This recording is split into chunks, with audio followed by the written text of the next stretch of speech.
And we are back. This is Radio Free Warsaw. I am your host, Nick Shakirski. Just got back into Warsaw recently, last week actually, about 4 or 5 days ago. I was in not so sunny California, but more sunny than here. It was actually quite rainy for a while, but I made it out. We made it out of the flooding. Luckily, nothing bad in our immediate neighborhood, although some houses got flooded, a few streets down, and the big problem that in our area was with power outages. Luckily, we only lost power for a few hours, but it was still a problem for a lot of people because when the power goes out, your sump pump goes out. Your sump pump is what pumps water out from usually your backyard or somewhere centrally on your property and pumps it out into the street, into the storm gutters.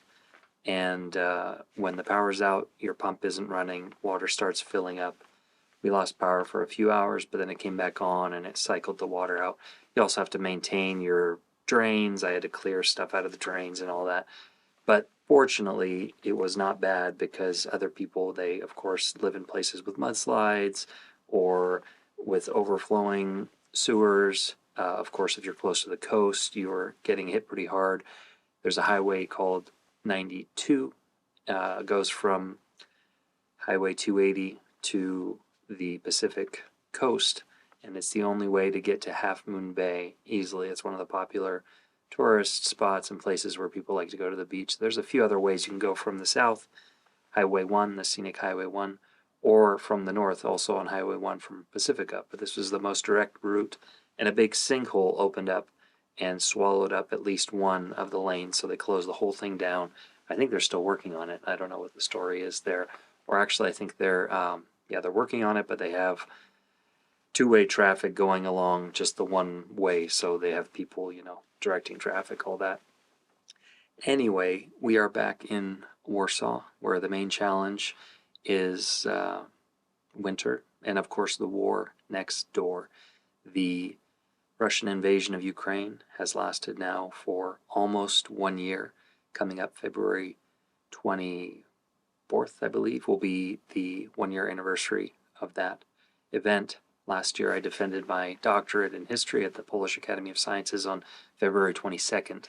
So just a couple days later is when that momentous event occurred, something that we were hoping wouldn't happen. We heard about the buildup of troops, as in many cases in the past. We hope that tensions between two countries can be resolved, but in this case, they were not.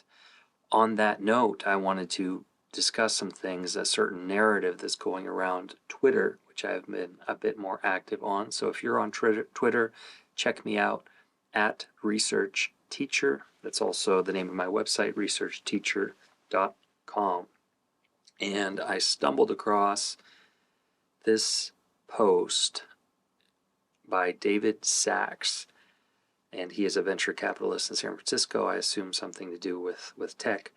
1 year ago, the U.S. could have sought to avoid war by guaranteeing that Ukraine would not join NATO.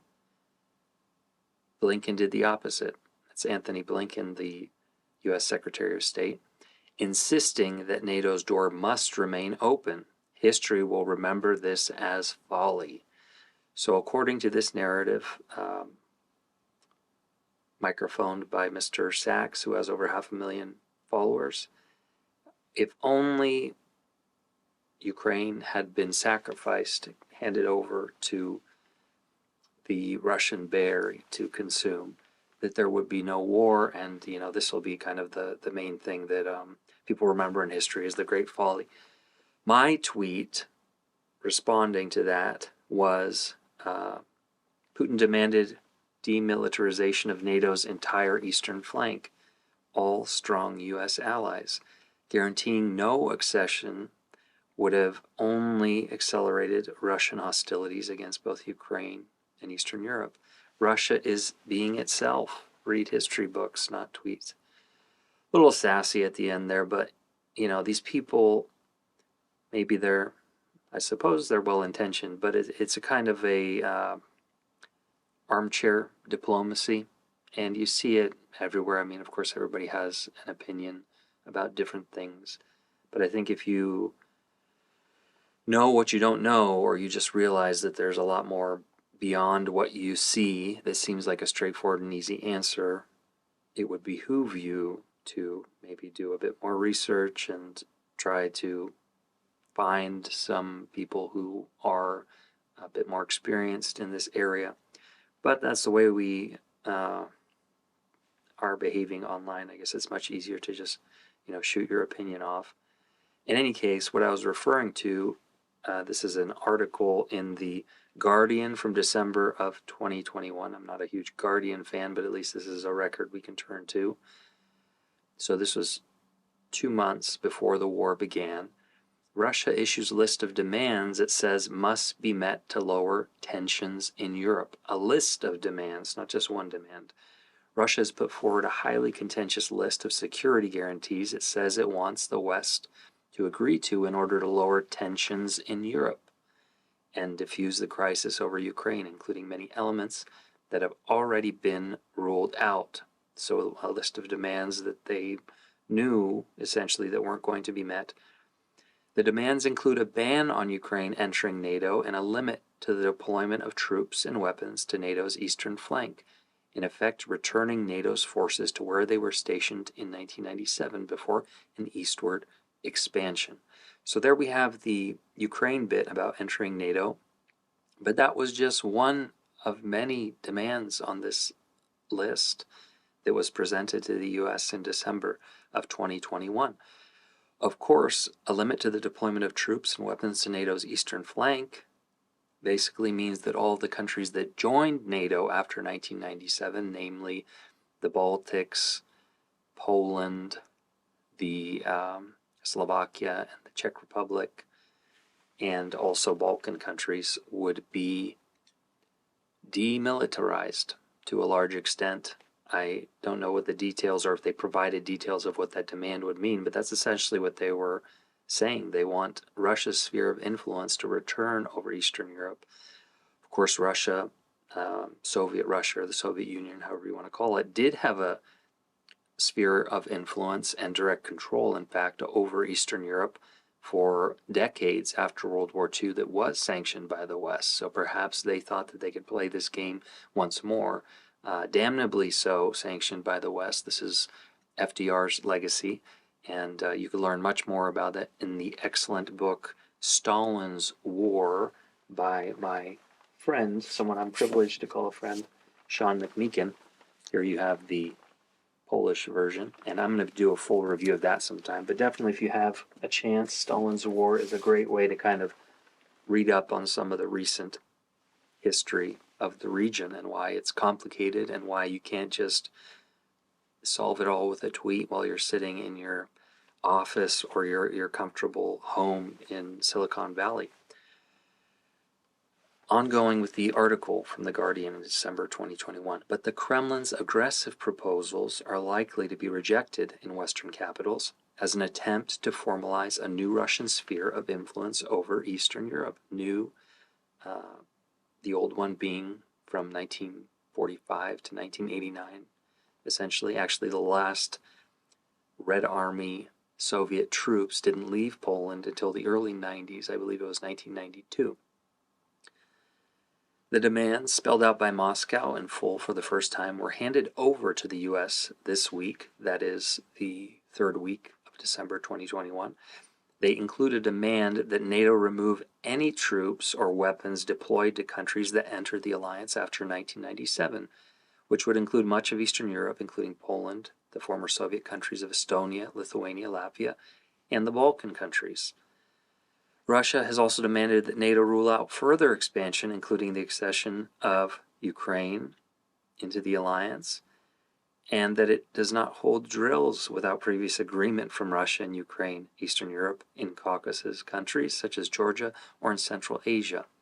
So NATO was formed after World War II as the Cold War began. This was the conflict between the West generally, but specifically the United States, and the Soviet Union, Soviet Russia.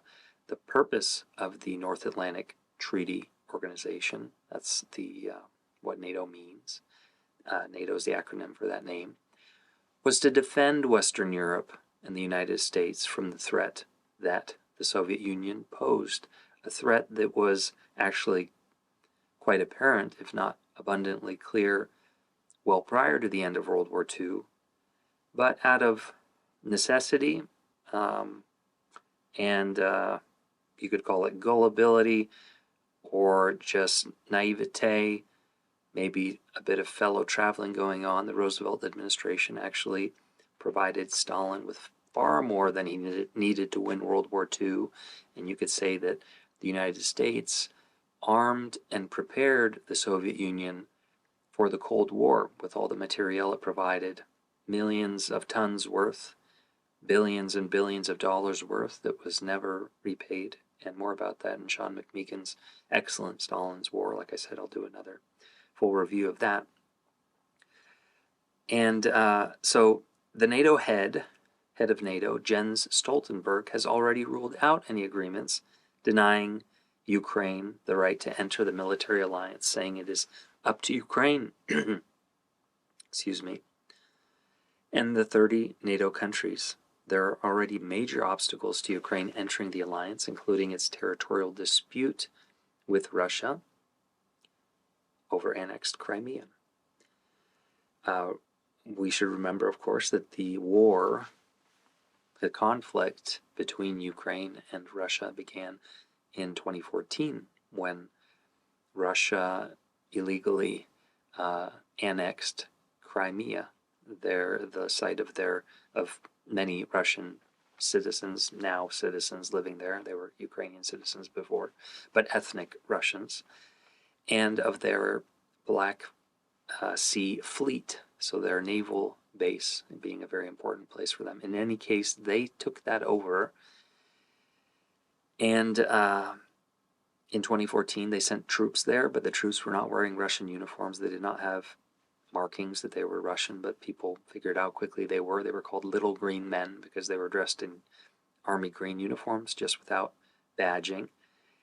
And they also took over eastern regions of Ukraine. The Donbass is the most well-known, where significant fighting is going on to this day. There was low-level conflict all the way up to February 2022.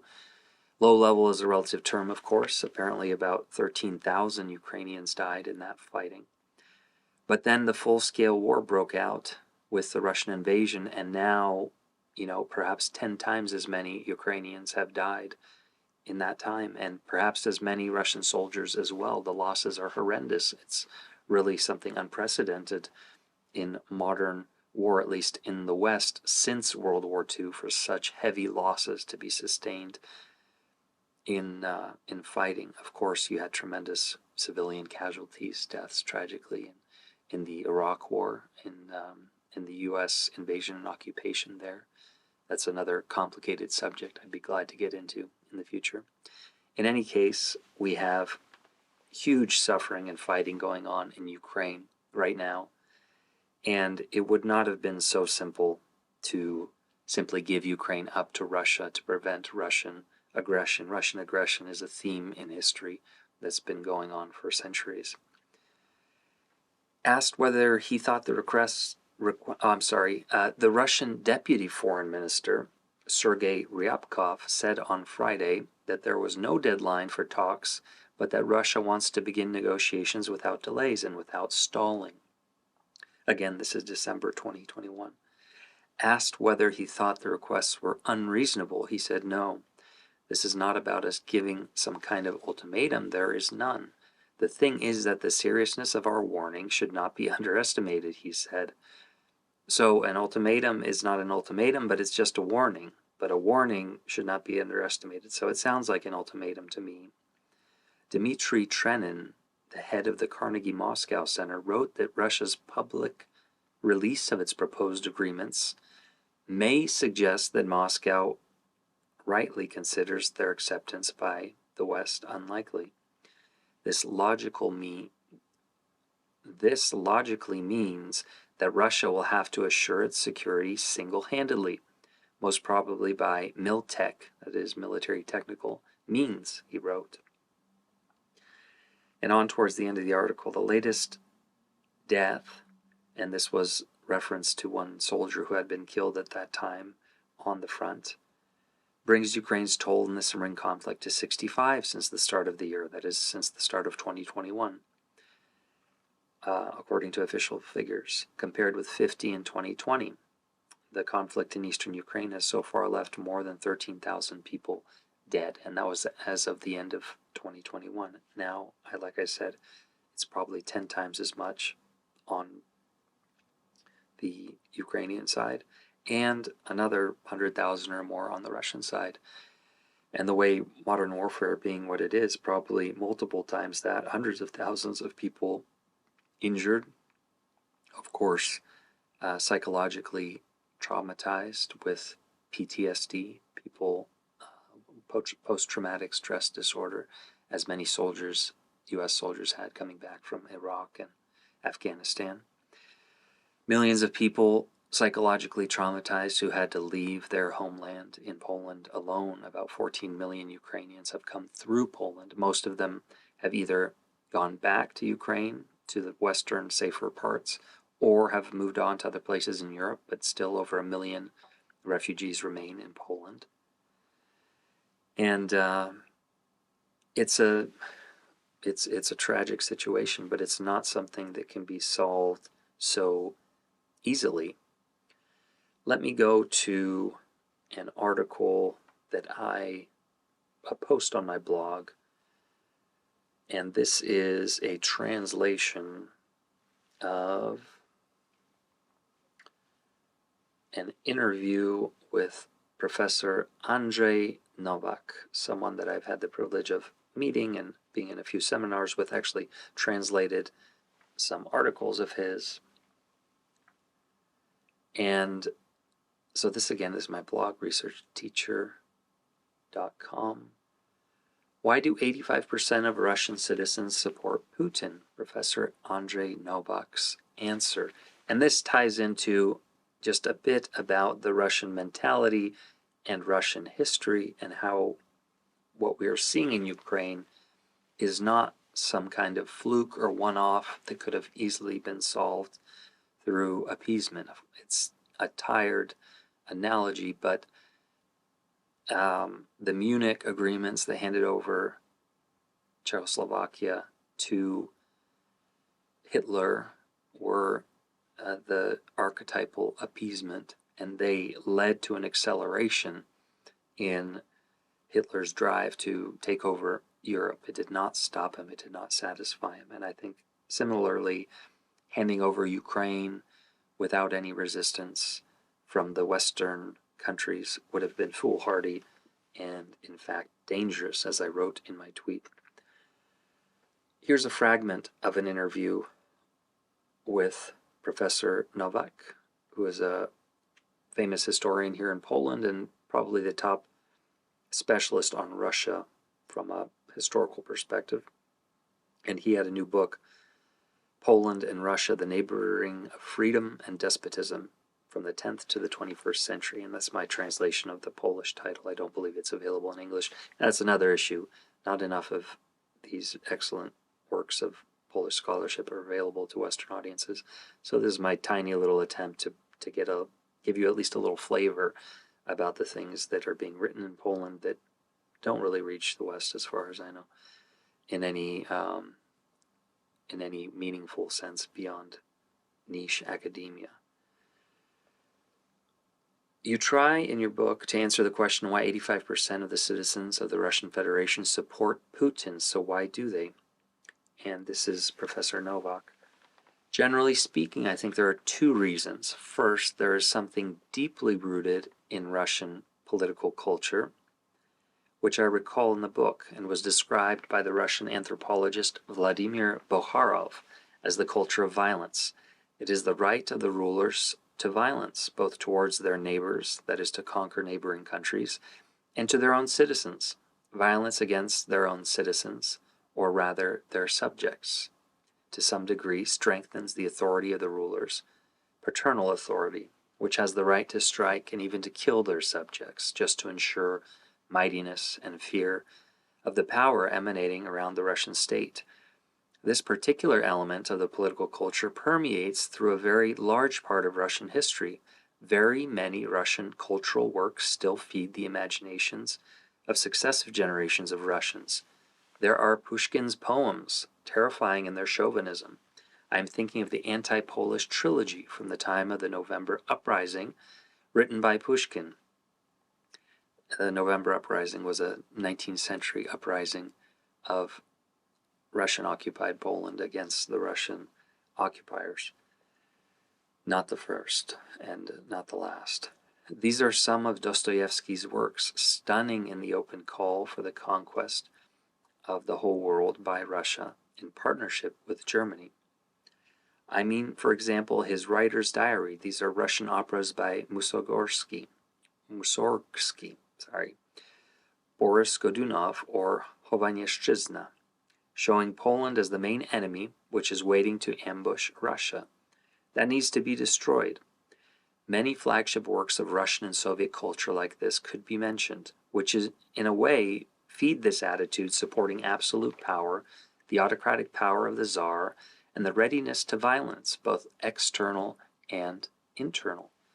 Going back to that, tweet in the armchair diplomacy, we're not dealing with Switzerland here. This is a serious imperial state. You can say it's not an empire anymore, but it has ambitions to regain that status, and this takeover of Ukraine was one part of that. And the bigger part was projecting power throughout Eastern Europe to hold leverage against Western Europe in their economic dealings. And rest assured that Ukraine was just one step in that direction. The late Polish president Lech Kaczynski, who tragically died in the crash and explosion of the Polish presidential plane back in 2010 in Smolensk, Russia, another very suspicious situation that many have said was likely an assassination. That's a very controversial subject, but seeing what Russia is capable of and knowing what they're capable of, I think that is well within the realm of possibility, and there is plenty of evidence to suggest that. But that's also a subject for another time. But he famously flew to Georgia, the country of Georgia, when it was under Russian attack, to Tbilisi, the capital, in 2008 or 9, I believe it was 8. And he stood up for Georgia, and in his speech, his famous speech, he said that today it's Georgia, tomorrow it could be the Baltics. He may have referenced Ukraine as well. And then it could be my country, Poland. So he knew that this was just one step on a long road of Russian imperial resurgence, which is, I believe, what we're seeing now. Back to Professor Novak's reply. The second reason why the Russians support Putin is related to his power. That is, in the 22 years since he has been ruling, he has practically eliminated all independent sources of information and culture in Russia. All television stations, without exception, have been broadcasting one ideological message since 2003, and this has led to the subjection of Russians to very intensive brainwashing for 2 decades, which builds on the deep traditions of Russian culture. It's an important part, and therefore the message is all the more effective. And this message says, a great empire is what counts, and we are not afraid of anyone. We can destroy everyone. The nation must be ready to make sacrifices in the name of the battle with the entire world, especially against neighbors who must be killed, raped, and shown where their place in nature is, a place subordinated to the great Russian Empire. Unfortunately, this message is absolutely dominant, and this is something that we are seeing in Ukraine. We have seen great violence done to the Ukrainian people. There have been many reports of rapes. Children are being taken and Russified by the Russian state. I recently spoke with someone who had contact with some Ukrainian refugee women, and they absolutely are terrified to leave their children alone outside. even in Poland, I don't think there's really a danger of it, but this is just the effect of being in that environment where their children could be kidnapped and taken away forever and turned into little Russians, essentially, instead of the Ukrainians that they are. There is a difference between Ukrainians and Russians. They have intertwined histories, but they very much have distinct cultures, and Russia is trying to obliterate that distinction through their bulldozing through that country. In any case, that's, it's kind of heavy subject matter, but I thought it should be addressed. And what I want to do to finish off, to go to something somewhat more lighthearted, and that is a local story, and it kind of shows you how history permeates the present in Poland and in Eastern Europe more than anywhere else in the West. I'm no specialist on how it is in Asia or Africa, but certainly this is one of the places in the world where history going back decades and generations very much is relevant to the present, sometimes in a very dangerous and explosive way. And I'll try to, or I will, translate this as we go along. Mementos from World War I times are still dangerous, and this is a story from, let's see, what day is it? It's the 6th, from yesterday, from Sunday, February 5th. And you have a picture here of unexploded artillery shells from World War I. And the caption says, it turns out that the shells were over 100 years old, and that's a photo from the local police. Artillery shells from the times of World War I were found during groundworks in Lebedjew, in the Lubelski province. Uniformed servicemen secured the area to the time of the arrival of military explosives engineers. I'm not sure actually if they're military, but explosives engineers, probably from the military. The police reminds you that despite the passage of time, such finds are still dangerous. On Friday afternoon, a police officer in the local department received information about the discovery of an item similar to or looking like either a dud or or misfire or unexploded ordnance during groundworks, probably road digging or power line digging, in the city or town of Lebedjew. On the spot, right away, there were functionaries, police officers were sent, and in the dig under a power cable, they saw 7 unexploded shells. They secured the area and called the explosives experts from the military unit in Helm. And while they were checking the area, they found on Saturday 4 more shells coming from the World War I period. The police remind you that such objects are not allowed to be dug up, touched, picked up, or heated up, for example, by throwing them into a fire. So don't throw unexploded artillery shells into a fire. Don't do it. Not being careful after finding such unexploded shells or misfires can lead to tragedy. It sure can. So things like that pop up still, maybe not all the time, but on a regular basis. I mostly hear about World War II era shells and whatnot. Of course, human remains are found as well during digs to build new buildings, or as part of intentional recovery work done by, for example, or most prominently, the Institute of National Remembrance, IPN. They seek to recover the victims of crimes perpetrated by the Nazis and the Soviet communists, especially by the Soviets who were controlling Poland after World War II, and they executed and killed and buried in unmarked graves thousands and thousands of people. Kind of a more sobering episode today, but I thought it was important. We live in, you could say, interesting times, might be an understatement, but it's worth talking about. Not many people discuss these things in English about what's going on in Poland and some of these different angles.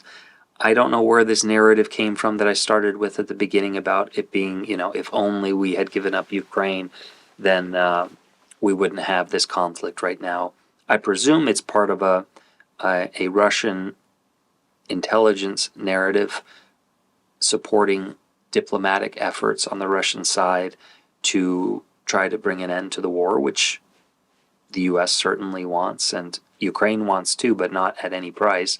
And Russia wants to because it's a terrible cost that they're incurring, but they want to save face and to be able to tell their people that they did the best they could, and they should now Ukraine has been denazified or whatever BS they want to tell their people, and their people want to swallow.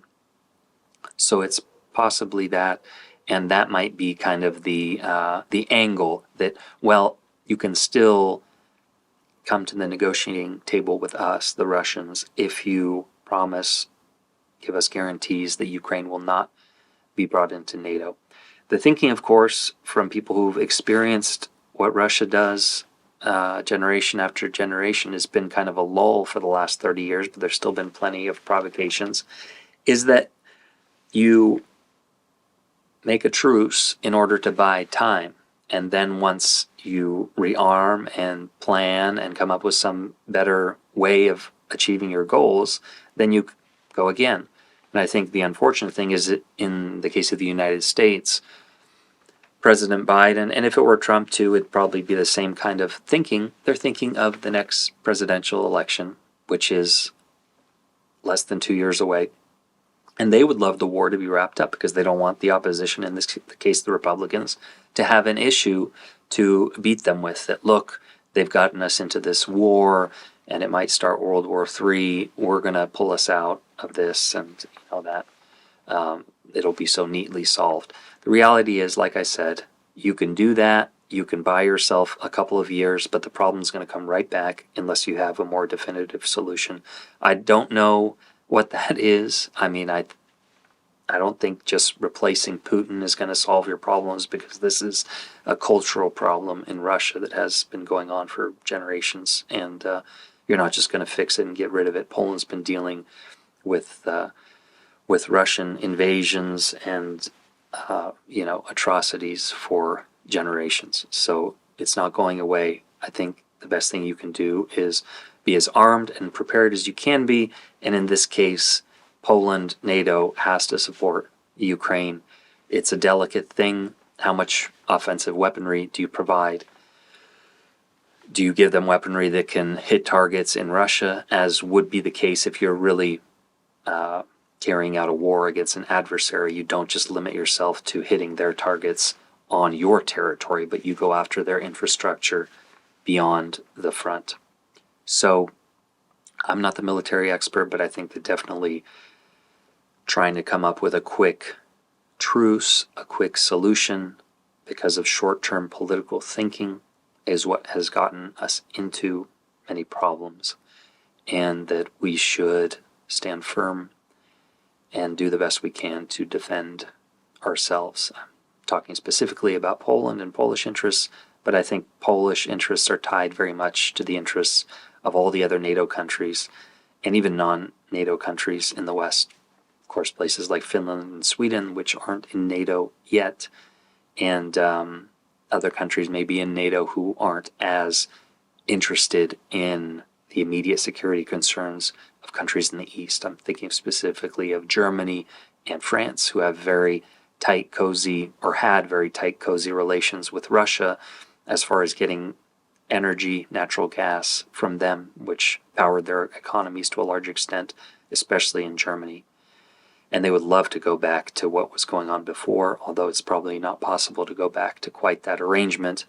But Germany, I know, would love to go back, and they were just waiting at the beginning. It was very evident to see what would happen. I think many political leaders and business leaders, especially in Germany, hoped that Russia would roll up Ukraine within a matter of days or a week or two, and then they could negotiate with Russia and go back to business as usual as fast as possible. After a year of all this going on, I don't think we can afford business as usual anymore. So we'll see what happens. All the best for the new year. Happy New Year to everyone who I have not seen on the show before. If you like this content, if you think I'm totally wrong and crazy and there's something, you want to tell me, leave a comment below. I'd appreciate your feedback. That's how I learn and improve, and I know what you want to hear about on the show. So again, this is Radio Free Warsaw. Check out the first episode if you want an explanation of the name and how I came up with that. We are getting started in the new year. I've been back from a long stay in California, so you'll be seeing a lot more episodes. Thank you very much for listening on the podcast. If you're listening, you can always come back and watch it on YouTube. Thank you for watching if you started here on YouTube. Hit that like, subscribe if you think it's worth hearing more content like this. Be glad to have you as a viewer, as a listener, and I will talk to you next time. Signing off from Warsaw, Nick Siekierski. I'm wearing my camo because I want to hide from the YouTube censors. No, I don't think I said anything too controversial. So thank you again. Talk to you guys next time. Bye.